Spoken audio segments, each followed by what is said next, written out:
Imagine vocês perseguindo durante 2 horas, 3 horas, um boneco de 4 metros de altura com uma cartola.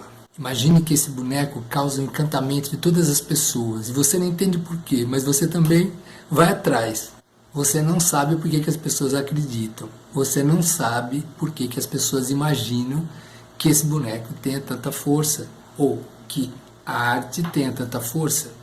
Você vai descobrindo isso na medida que você caminha.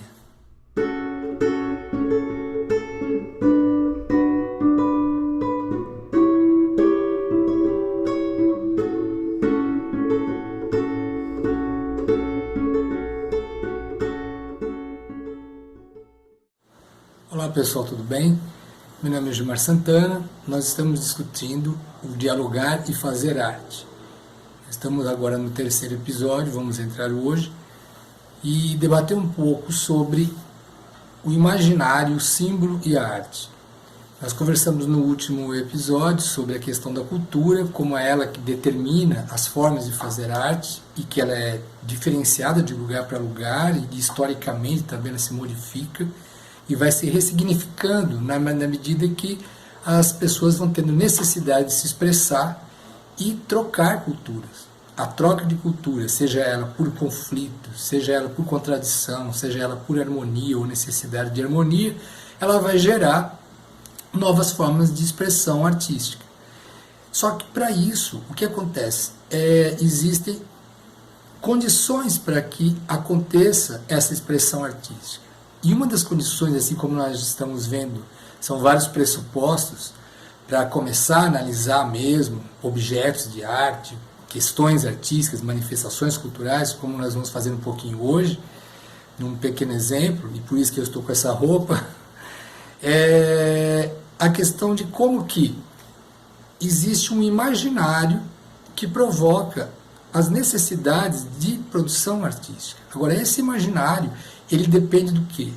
Da imagem construída daquilo que se vê. E não só se vê fisicamente pelo olhar, mas aquilo que se constrói como imagem sobre os processos da experiência com a realidade, ou da experiência com o mundo. Pensando-se que a experiência com o mundo não necessariamente seja a realidade objetiva, mas às vezes as experiências subjetivas, as leituras que nós fazemos sobre a forma como nós interpretamos o mundo. Então o que acontece? Para isso nós temos representações sociais. E o imaginário, o símbolo, eles fazem parte justamente desses elementos que vão constituir as representações sociais. Então podemos dizer que o imaginário é parte de uma representação social.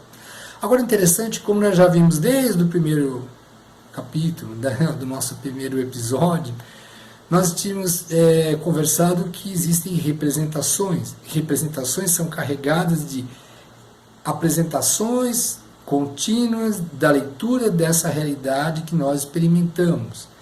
Apresentações simbólicas, apresentações construídas a partir de olhares, que sejam individuais ou coletivos. Só que o olhar individual, ele também vem do quê? Da cultura, que é uma experiência coletiva. Então, na verdade, esses elementos eles vão toda hora se completando e vão se ressignificando também. Então, nesse processo, a imagem ela é bem determinante, porque são as formas que vão sendo lidas no mundo que vão dando condições para que o imaginário tenha o seu movimento. Existem autores que discutem uma diferença entre imaginário e imaginação, outros dizem que eles na verdade são complementares, mas de qualquer forma, a imaginação ela não é uma coisa solta, assim como o imaginário. Há pessoas, talvez não seja comum, que imagine isso, né? Quando a pessoa é muito imaginativa, então imagina coisas que não existem, ou então pessoas que saem demais da realidade e constroem coisas desconexas, então aí você atribui a isso ao quê? A um elemento de um pensamento desenfreado e de ideias inatas ou que vêm do nada e que se cria imaginação. A imaginação não é isso.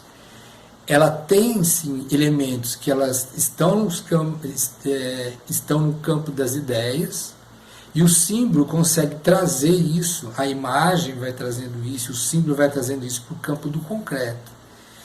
Então, por isso essa necessidade de atribuir símbolos às coisas. E por isso essa necessidade não só de atribuir os símbolos, mas conectar esses símbolos com outros símbolos. Todos eles construídos materialmente no mundo. Então existe uma experiência que é ao mesmo tempo do mundo, como a experiência das ideias. Só que a experiência das ideias está precisando externalizar isso a partir de coisas que ela também absorve desse mundo. Então existe um processo de internalização e externalização contínuo que vão nesse caminho produzindo formas de imaginário. Agora, qual a importância disso então? Um dos elementos importantes a gente perceber aqui é como que esses elementos do imaginário, eles na verdade, eles são demonstrações de como nós podemos vislumbrar vários aspectos significativos das interações sociais. Então, as interações sociais, elas vêm de relações sociais que são trocadas por elementos simbólicos. Então, nós podemos dizer que existem vários imaginários. O imaginário da ciência, o imaginário da política, o imaginário da história nos seus próprios períodos, e assim como existe o imaginário da arte. Claro que eles não estão isolados e que a gente percebe justamente essas conexões e muitas vezes por interesses que a gente chama de interesses ideológicos. A gente vai ver um dia isso mais para frente numa conversa sobre arte e ideologia.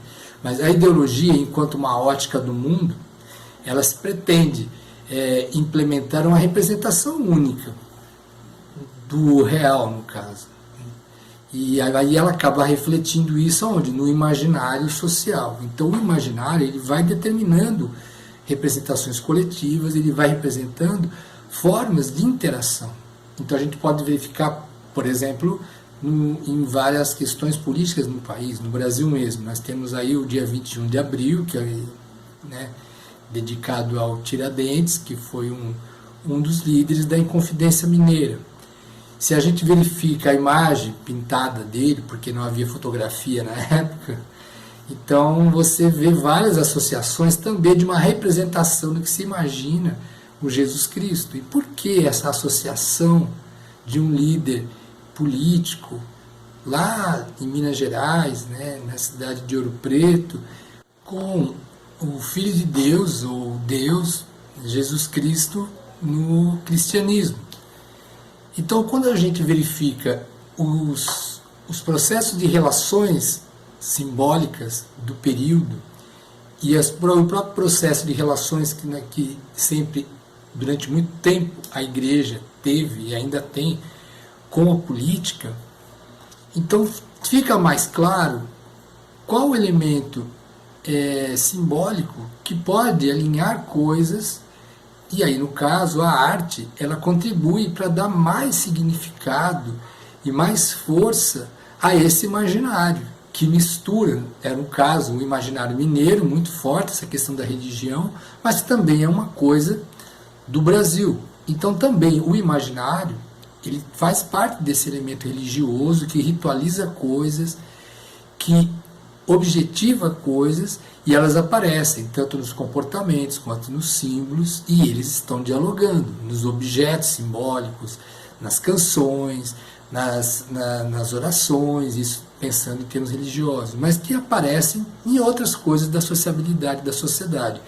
Como nós tínhamos visto agora há pouco, se o imaginário ele está dentro das interações sociais e faz parte dessas representações simbólicas, então a sua relação ela se reproduz em vários elementos sociais, e a arte ela é aí um elemento essencial para se pensar isso, porque ela dá forma, ela ordena esse imaginário, ela verbaliza, ela objetiva esse imaginário, e esse imaginário pode ser tanto o resultado dessas subjetividades quanto de relações mais objetivas. Então, se vocês olharem no mesmo período os quadros do Bosch e olharem os quadros dos renascentistas italianos, vocês vão perceber que são construções imaginárias completamente diferentes. Estão no mesmo período, mas em regiões diferentes, traduzindo formas de relações sociais bem diferentes.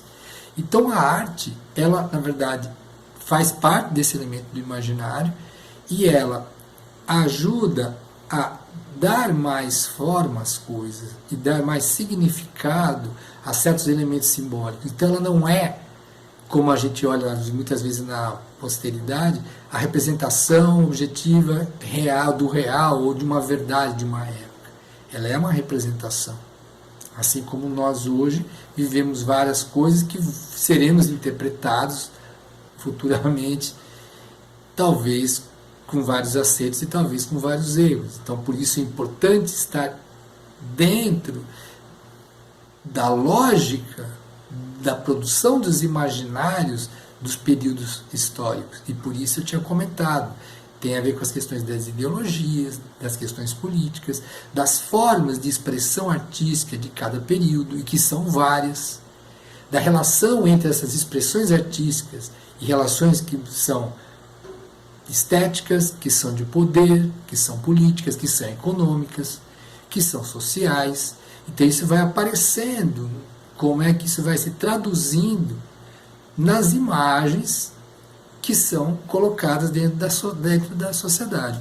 E aí é dentro desse processo que eu queria mostrar para vocês um pouco desse imaginário aqui, quando nós estamos vestidos com, né, uma fantasia, como vocês viram lá na chamada, que estava com uma cartola, do Homem da Meia-Noite. Vocês vão ver nas imagens que vão aparecer, fotos, vocês estão vendo agora, essas duas fotos, elas representam a festa em Olinda do Homem da Meia-Noite, que inaugura, que começa o Carnaval de Olinda no sábado à meia-noite. Ele abre o Carnaval.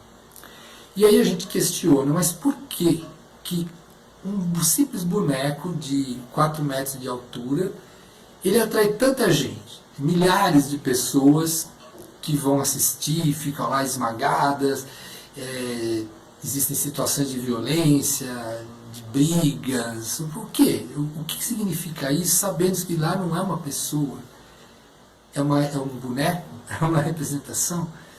Então, esse elemento ele é importante para entender o poder que existe da relação entre imaginário e arte. Quem é que está lá junto? Não é simplesmente o boneco, mas são artistas produzindo bonecos, compositores que fizeram o hino, pessoas que cantam o hino, a banda que toca, são profissionais que tocam. Então você tem uma mistura de várias culturas ao mesmo tempo ali.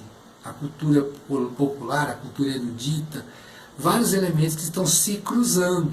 Outra coisa, o Homem da Meia-Noite, ele não é só mais um dos tantos bonecos, dos 1.300 bonecos feitos pelo Silvio Botelho. Ele não é o primeiro, aliás, bem antes dele existia o boneco Zé Pereira, lá nos anos 30, e outra, isso é uma tradição que já vem se trazendo da Idade Média, de bonecos também, que eram bonecos pagãos, em festas pagãs. Então, olha quanta coisa que vem se construindo e vem arrastando dos imaginários. No Brasil, além dele ser esse boneco que ele nasce para representar um outro bloco, que na verdade diverge, era um grupo, né, que saía numa troça, e essa troça há divergências entre eles, e aí esses participantes formam um outro bloco que é do Homem da Meia-Noite. E ele foi criado, né, ele foi construído e foi apresentado no dia 2 de fevereiro, que é o dia de Iemanjá, dentro do candomblé, da Umbanda. Então, ele é considerado um calunga, ele é uma entidade do candomblé. E é muito interessante também, porque ele é levado, né, para uma igreja de Nossa Senhora dos Pretos.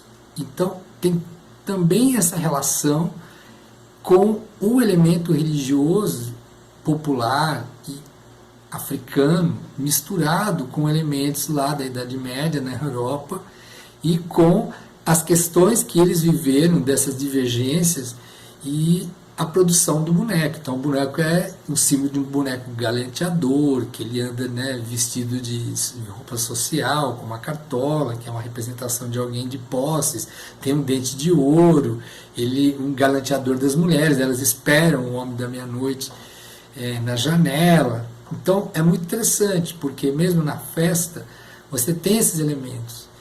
Tem uma tensão geralmente muito grande, né, antes dele chegar, né, dele sair, que ele sai lá, né, da sede, no Amparo, e vai percorrendo as ruas de Olinda, e claro que onde está mais próximo da sede é muito mais lotado, e quando ele sai à meia-noite, o homem da meia-noite, então soltam fogos de artifício, e todo mundo começa a cantar o hino do homem da meia-noite, tudo se transforma. E é impressionante como que as pessoas que estavam impacientes, claro, continuam ali muito apertadas, às vezes até com falta de ar, porque é muita gente, né, aglomerada.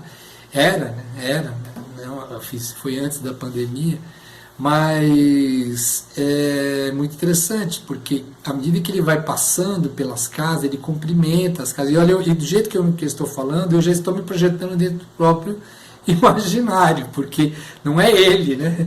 É uma pessoa que veste esse boneco, mas aqui nós já estamos personificando o personagem, porque na verdade ele faz parte de um ritual do carnaval, ele faz parte de um ritual que une vários processos culturais de períodos completamente diferentes, de significados completamente diferentes, que ali representam uma outra coisa.